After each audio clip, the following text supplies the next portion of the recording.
I'm Emily. I was a 25-year-old living a quiet, unremarkable existence with my boyfriend Mike in a relationship that had seen better days. We'd been together since college, a pair drawn together more by familiarity than by the fervent passion of star-crossed lovers. Our arguments were frequent, often about Mike's disinterest in planning for the future or his latest gaming marathon that would last well into the early hours, leaving me to sleep alone. We were two people dancing around the inevitable conversation of, "Where's this going?" without ever actually taking the floor. It's not that we didn't care for each other. It's just that somewhere along the line, we stopped trying to make it work. My parents, Sue and George, were the antithesis of us. Married for over 30 years, they still exchanged loving glances and shared private jokes, their bond seemingly unbreakable. They were my foundation, the steadfast love I aspired to find for myself, even if it wasn't going to be with Mike. On the evening of the crash, I remember arguing with Mike over something as trivial as unsorted laundry. He had promised to do it, and once again, the promise was as empty as the laundry basket was full. "Can't you just do one thing you say you're going to do?" I had asked, exasperation straining my voice. "It's just laundry, Em. It'll get done. Eventually," he had replied, his attention fixed on his computer screen. The argument had fizzled out as they usually did, with neither of us truly addressing the underlying issues. Later, as I sat in the back seat of my parents' car, the warmth of their chatter was a soothing balm to the residual frustration from the argument with Mike. They were celebrating another year of Mom's life, and their joy was infectious. Then, the world turned on its axis. Headlights merged with the sound of metal on metal, and everything went black. When I awoke, it was to the antiseptic smell of a hospital, the relentless beeping of the heart monitor, and a heavy blanket of dread. The doctor's words were clinical and detached, but the message was clear. My parents didn't make it, and my legs, my perfectly normal, taken-for-granted legs, might never carry me again. The truth settled like a stone in my stomach. I was suddenly, terrifyingly alone. Mike, the man I had just argued with about laundry, was now my only connection to a life before the crash. The life where my biggest worry was whether he'd sort the whites from the colors. As the reality of my parents' absence and my potential paralysis began to truly register, a hollow despair took root in me. The future, once a landscape of possibilities, now seemed like a barren field. The hospital room was a bubble where time moved both too quickly and not at all. After what seemed like an eternity of white walls and echoing silence, Mike walked in, his parents, Janet and Bob, a step behind him. The atmosphere was thick with a somberness that made my heart sink even lower, if that was possible. Mike pulled a chair up next to my bed and took my hand, his usual bravado absent. His parents stood by the door, a united front of awkward concern. "Hey, Em," Mike began, his voice a rough whisper. "I've been doing some thinking, a lot of thinking, actually." "Thinking?" I echoed, my voice dull. "About what?" "About us," he said, and his eyes met mine, filled with an emotion I couldn't quite place. All of this, it's made me see how short life can be." I wanted to say something, to ask what he meant, but the words seemed to stick in my throat. "I don't want to wait for the perfect moment anymore because it might never come," he continued, squeezing my hand. "What I'm trying to say is, will you marry me, Emily?" The question hung in the air, heavy and unexpected. It was the last thing I thought I'd hear, especially now. I searched his face for a sign of the impulsive Mike I knew, the one who acted first and thought later. But all I saw was earnestness. His mother, Janet, stepped forward, her hands clasped in front of her. "We want you to be a part of our family, Emily. We'll take care of you." "And it's not out of pity," Bob added quickly. "It's because we love you, and we want to support Mike in taking this step." I was stunned, my mind racing. This was a lifeline, unexpected, and maybe even a little reckless, but a lifeline nonetheless. I looked at Mike, really looked at him, and saw not just my sometimes immature boyfriend, but a man offering his support in the most uncertain time of my life. "Mike, My voice trailed off as I tried to gather my thoughts. "It's okay, Em. You don't have to decide right now.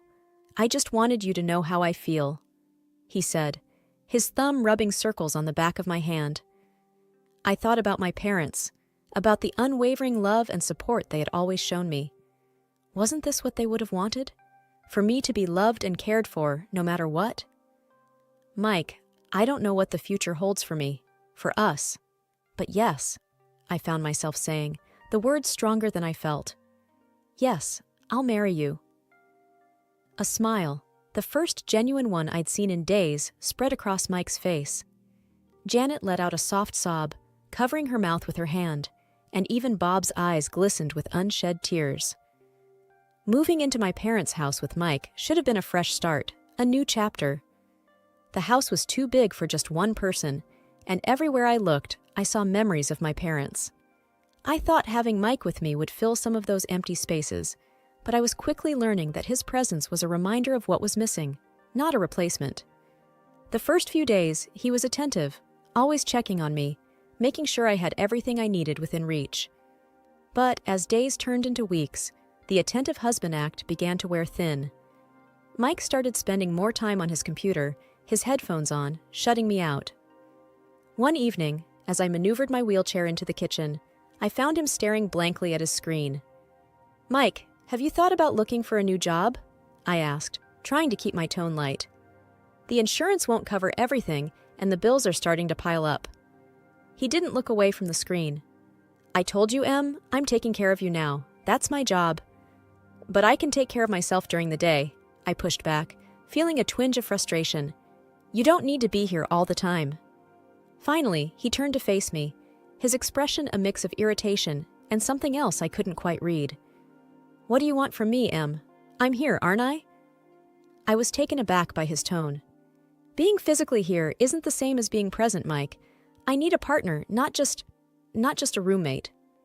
He stood up abruptly, his chair scraping against the tile. "You know what, Em? Maybe I need more than this too. Maybe I wasn't cut out to be a nursemaid." His words stung, and I watched him storm out, the door slamming behind him.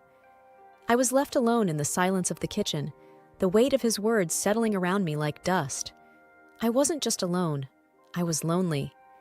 That night, as I lay in bed staring at the ceiling, I couldn't help but think about how quickly our modest honeymoon period had ended. The vows we had taken felt like they were from another lifetime. The Mike who had lovingly promised to be by my side, in sickness and in health, seemed like a stranger now. As the weeks dragged on, his absences grew longer, and the excuses more flimsy.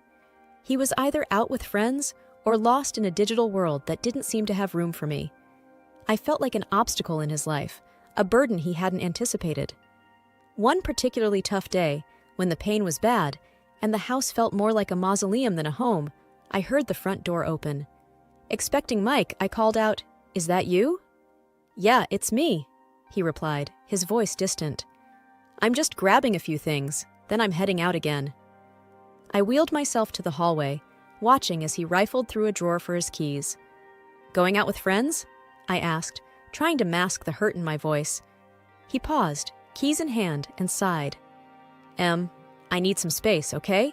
It's not easy for me either, all this." I nodded, biting back tears. "I know. I just thought we could maybe spend some time together, like we used to." He shrugged, avoiding my eyes. "Maybe when things settle down a bit, I gotta go." The house felt emptier with each passing day, a vast space filled with silence and the ghost of better times. It wasn't just Mike's absence or the silence left in the wake of my parents' voices. It was the small things that started to go missing. A vase my mother loved, a silver frame holding a family photo, a painting that used to hang in the hallway. I first noticed it when I was trying to distract myself with memories. I wheeled myself into the living room, intent on looking through the photo albums. But as my eyes scanned the room, they fell on the bare patch of wall where the painting had been. Confusion knotted my brow. "Mike!" I called out, unsure when he had last gone out. There was no answer, and the emptiness of the house seemed to echo back at me. That evening, when Mike returned, I asked him, "Have you seen the landscape painting that used to be in the hallway?" He barely glanced up from his phone. "Oh, that old thing? Yeah, it was getting dusty, and I figured we could use the space for something else." Something about his casual dismissal didn't sit right with me. But it was my mom's favorite, I said, a tremor of unease in my voice. He shrugged, his attention still half on his screen. We can get another painting, Em. It's no big deal. But it was a big deal. The items that went missing next were unmistakable, things that had been in my family for years. One afternoon, I caught Janet, Mike's mom, in the act. She was bustling around the living room with a big black garbage bag. "Janet, what are you doing?" I asked, my voice sharp with alarm. She jumped, a guilty flush creeping up her neck. "Oh, just some spring cleaning, dear. This place is cluttered with so many old things." "But those are my things," I protested, my heart rate picking up. There, she cooed, her voice sickly sweet. "We're just making things nicer for you. You'll thank us later." I watched her like a hawk every time she visited after that, but the thefts became sneakier, more calculated. And every time I brought it up, I was met with reassurances that it was all in my best interest. One night, lying in bed, I turned to Mike, who was scrolling through his phone, as had become his nighttime ritual. "Mike, your parents have been taking things from the house. My things." He didn't look up. "Mom's just trying to help. You know she's got a knack for this stuff." "Help?" I echoed, disbelief coloring my tone. "By taking my parents' belongings?" He sighed, finally setting his phone down and turning to face me. "Look, Em, they think we should be looking forward, not backward. They're just trying to take some of the load off you." I wanted to scream, to rage against the violation, the disrespect. But I was tired of fighting, tired of questioning my own sanity. "This isn't what I want," I whispered, the fight draining out of me. Mike reached over and patted my hand, a gesture that felt more patronizing than comforting. "Try to get some sleep, Em. Things will look better in the morning." I couldn't take it anymore and confided in Anna, my closest friend, who was also a massage therapist. She had been helping with my rehabilitation, her visits a rare source of relief. "Anna, things are going missing around the house," I confided as she worked on my stiff muscles. "And I can't shake the feeling that Mike and his parents are behind it." Anna paused, her hands stilling on my shoulders. "Have you talked to Mike about this?" "I have, but he just brushes it off. Says his parents are helping us by decluttering." I let out a hollow laugh. "But it's only my family's things that are disappearing." Anna's brows furrowed in concern. "That doesn't sound right, Em. Do you want me to do something? Maybe come by more often? Keep an eye out?" The idea sparked something in me, a plan forming from the embers of my frustration. "Could you, I don't know, maybe help me set up some sort of camera or something to record what's going on when I'm not in the room?" With a nod of determination, Anna agreed. "I'll bring something over tomorrow. We'll get to the bottom of this." True to her word, Anna came back the next day with some discreet recording devices, which she placed in strategic locations around the house. It felt like something out of a spy movie, and if I wasn't so desperate for the truth, I might have laughed at the absurdity of it all. A few days later, Anna returned with the recordings, and we sat down to listen. The voices of Mike and his parents filled the room, and the blood in my veins turned to ice as their scheme unfolded through their casual conversation. "And once we get her committed, the house and everything in it will be ours," Mike's voice said, clear and cold. "Yeah, the place will sell for a fortune, and all those antiques? Pure profit," his mother added, her tone greedy. "We just need to make sure Emily doesn't catch on before we have everything in place," his father chimed in. Tears streamed down my face as I listened to their betrayal. These people, who had promised to care for me, to be my family, were plotting against me. Anna reached over, her hand gripping mine tightly. "We have to do something, Em," she said, her voice laced with anger. I wiped my eyes, the sorrow quickly giving way to a steely resolve. "We will. I'm not going to let them get away with this." The morning after listening to the recordings, I tried to act normal, but every word they said, every smile they gave, felt like a lie. It was during breakfast when I noticed something was off. The usual noise of the city that drifted in through the open window was absent. I wheeled myself over to see what was happening, only to find that the ramps that allowed me access to the garden were gone. "Mike!" I called out, my voice laced with panic. "Where are the ramps?" He came into the room, feigning ignorance. The ramps? Oh, they were looking a bit worn. Thought they needed fixing. I stared at him, the man I thought I knew. And you didn't think to tell me? How am I supposed to get around? His gaze was evasive as he shrugged. I just thought you'd be safer inside for now. You know, until we get new ones. The room felt like it was spinning, and it wasn't from my injury. Safer? Or trapped? The words slipped out before I could stop them. He didn't respond, just turned and walked away, leaving me stewing in a mix of anger and helplessness. Later, when I asked Janet about it, she was syrupy sweet with false concern. We're just looking out for you, dear. We wouldn't want you to have an accident, she said, touching my shoulder with feigned tenderness. I pulled away from her touch, feeling the sting of their deceit. I didn't realize needing ramps qualified as a hazard, I replied, my voice steady though my insides were shaking. Janet's eyes hardened for a moment before she regained her composure. We're just trying to help, Emily. It's for the best. That night, as I lay in bed, the darkness felt oppressive. Mike was out again, probably drowning his guilt in cheap beer and cheaper thrills.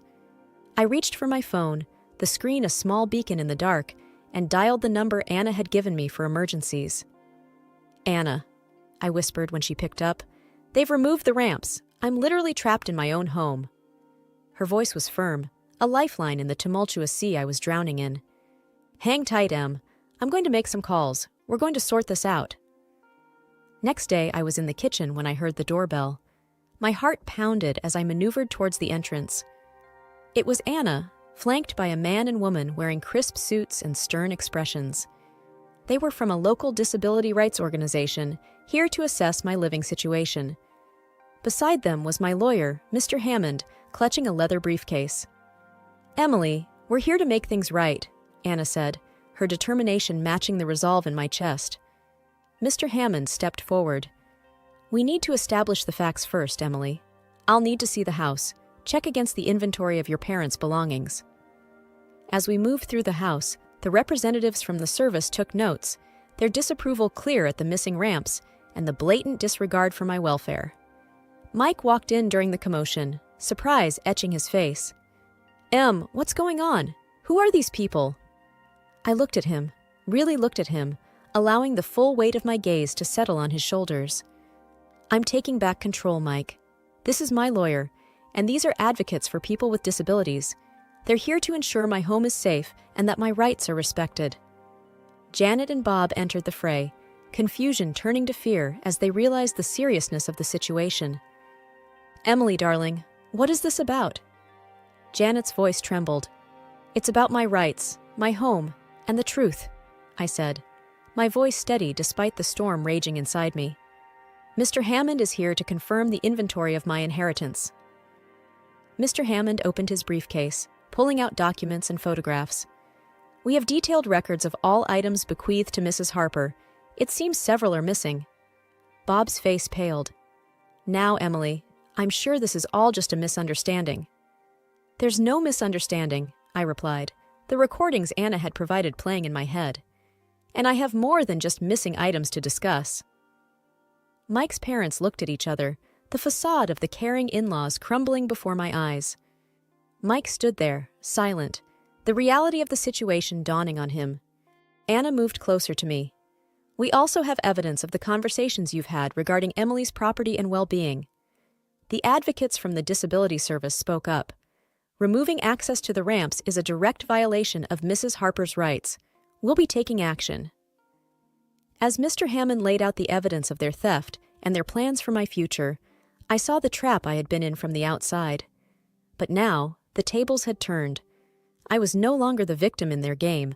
I was the one calling the shots. Mike finally found his voice. I can explain. But I shook my head. Save it, Mike. I've heard enough.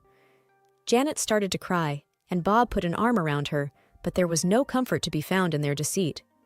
The day of the trial was a culmination of everything I had endured. The courtroom was stark, the air thick with tension. Mike and his parents were on one side, looking nothing like the family that had once promised to care for me. I was on the other, with Anna beside me and Mr. Hammond at the ready, with his briefcase of evidence. As the proceedings began, the judge looked down at us from his bench, his gaze lingering on me for a moment. "We are here to examine the evidence regarding the allegations of theft and the premeditated exploitation of Emily Harper," he said. Mr. Hammond presented the recordings, the inventory discrepancies, and testimonies from the disability advocates.